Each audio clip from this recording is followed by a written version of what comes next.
Hello and welcome to Teachings in Education with your favorite special education teacher, Frank Avella.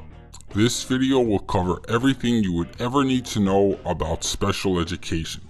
This video is intended for parents, general education teachers, special education teachers, and even students.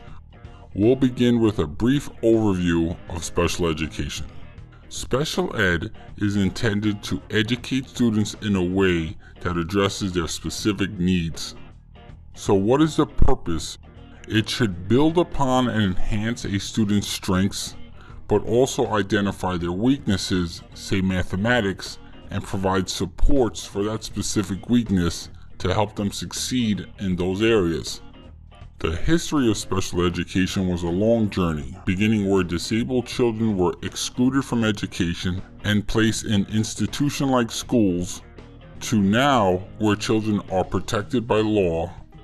A large number of special education students feel a stigma from being labeled. Unfortunately, that label causes these students to feel shame and resent the school system in general. This label also leads teachers into the soft bigotry of low expectations.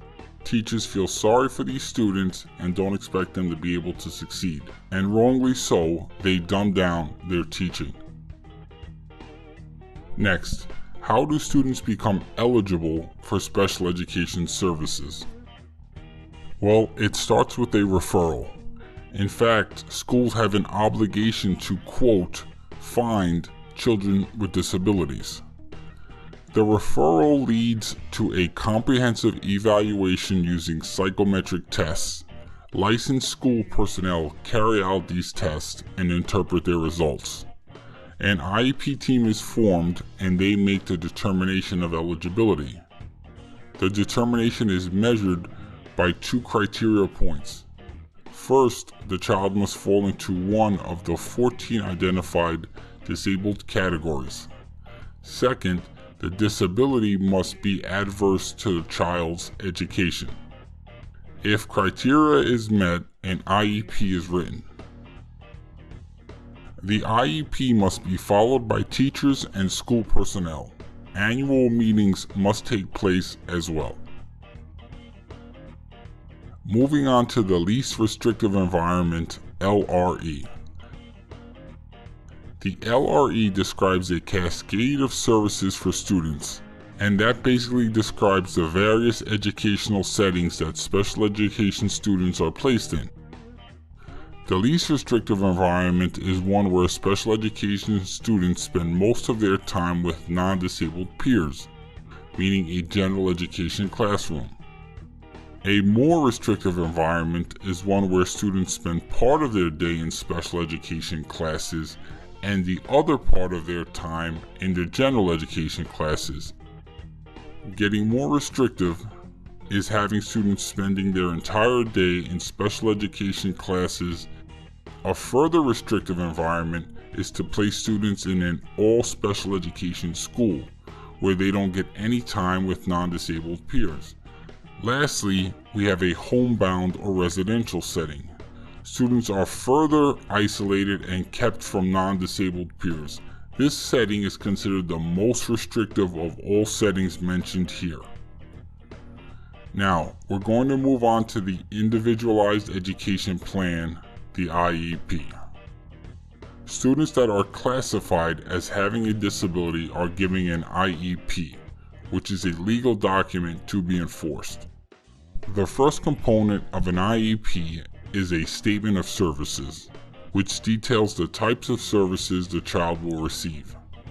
The rationale aligns with the statement of services. IEPs must have both short-term and long-term goals. The goals must be measurable and as specific as possible. Next is the present level of educational performance, which simply describes how a student is currently doing. IEPs must have the projected dates for initiation and duration of services. Next is accommodations and modifications. Accommodations must be put in place for state testing.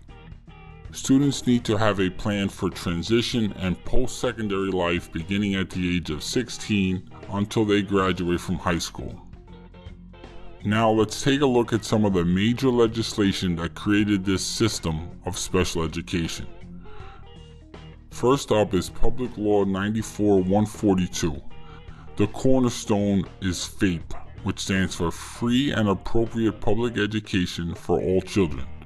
Next, it makes improvements to Public Law 94-142 in terms of research and technology for special education. The law also brings to attention bilingual education. Next up is No Child Left Behind. This act is best known for school choice and giving options to students that attend schools that do not meet their annual yearly progress. Continuing with the Individuals with Disabilities Education Improvement Act, this law ensures equity and accountability for special needs students. It addresses response to intervention (RTI). And lastly, ESSA gives more power to the states in terms of choosing their standards. It also retains some policies of standardized testings from No Child Left Behind. On to classroom instruction. And the first topic is modifications. Modifications are a change to the content or learning goal for a student. The first example is to allow alternative reading books and materials for special ed students. The books may be tailored to their interest and based on their reading level. You can provide opportunities to retake quizzes. A more common modification may be allowing students to make corrections on problems that they previously got wrong.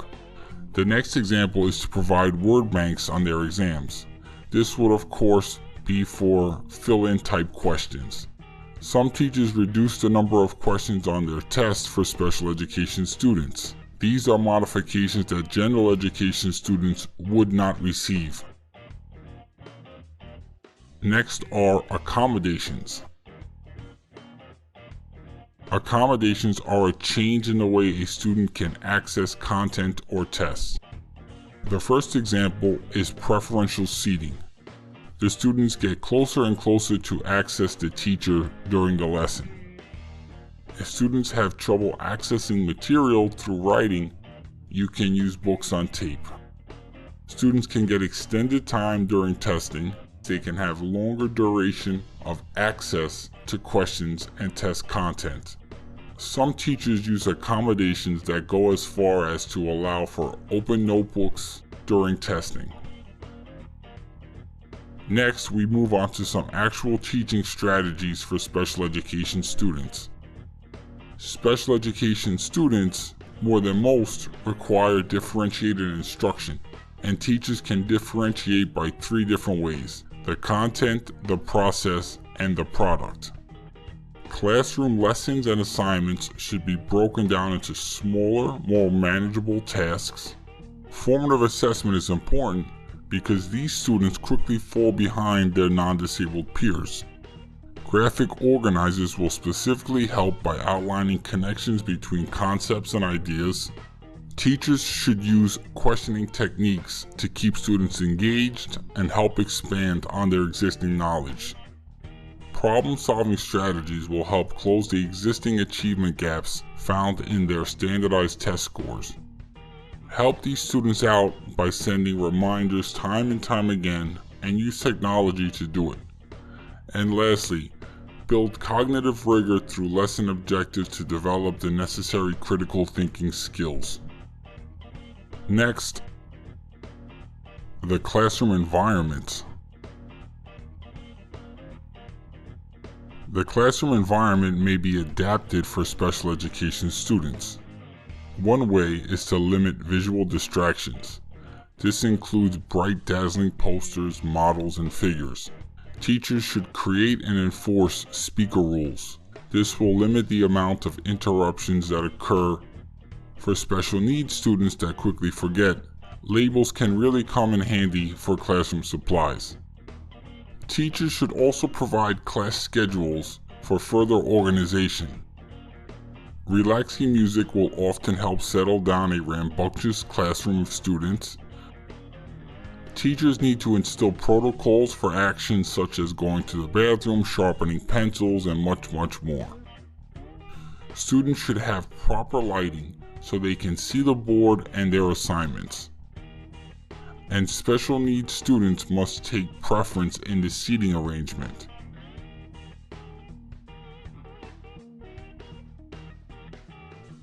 Next is behavior intervention strategies. Special educators of today are becoming more and more familiar with applied behavior analysis as a scientific approach to behavior management. Functional behavioral assessments, known as FBAs, are used to find the root causes of problem behavior. Behavior intervention plans are created using data from FBAs along with data from ABC charts, meaning antecedent, behavior, and consequence. Many special education schools are incorporating positive behavior intervention and support systems. Positive student behavior can earn them privileges and cash and tokens for rewards. The next section is assistive technology. Assistive technology does not include medical devices that are surgically implanted or the replacement of the device. Examples of AT include specialized wheelchairs, switches and controls, various apps, pencil grips, on-off voice activation, calculators, and much more. Assistive technology should lead to an increase in productivity, performance, and learning. It should also be used for vision, hearing, memory, and much more. Now let's take a look at curriculum.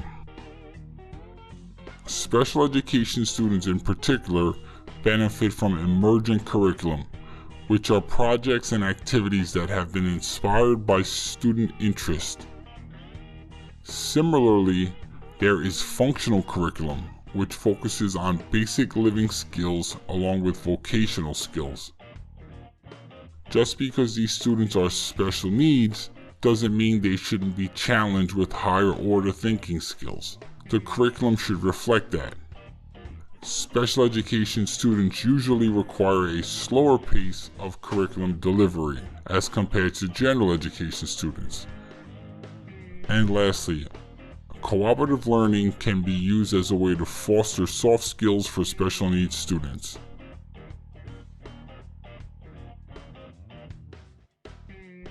Now, on to the inclusion movement.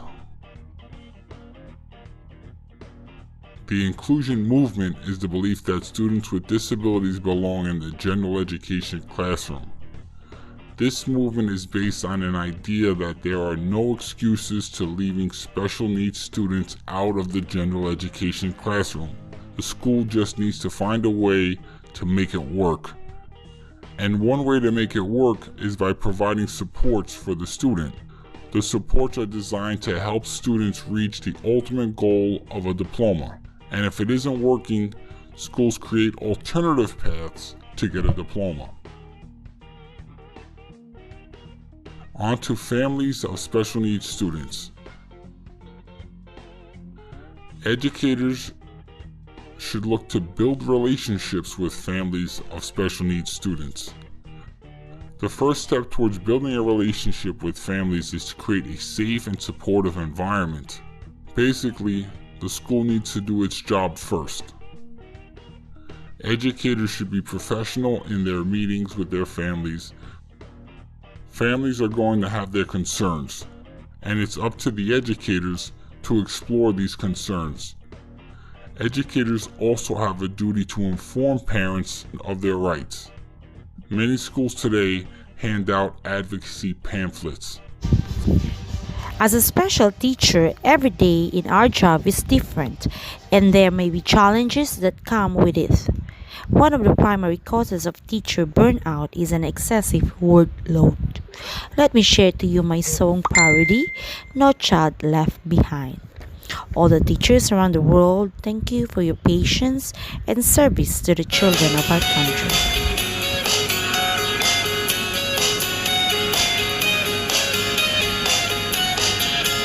I'm a special teacher, but it seems to me I might need to get my low degree, because everything's about paperwork to the sky.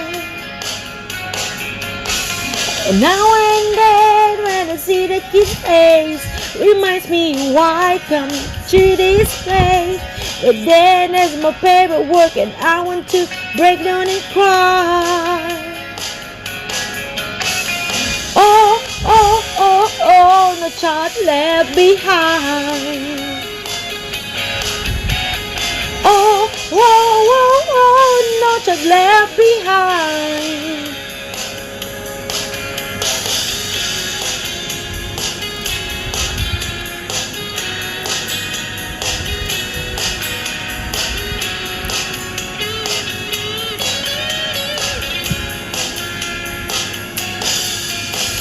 And these acronyms are killing me, like CRTs and now EQT and PSD. They want to know if it's RTI. And you must write a perfect IEP, and don't forget to do your PLP.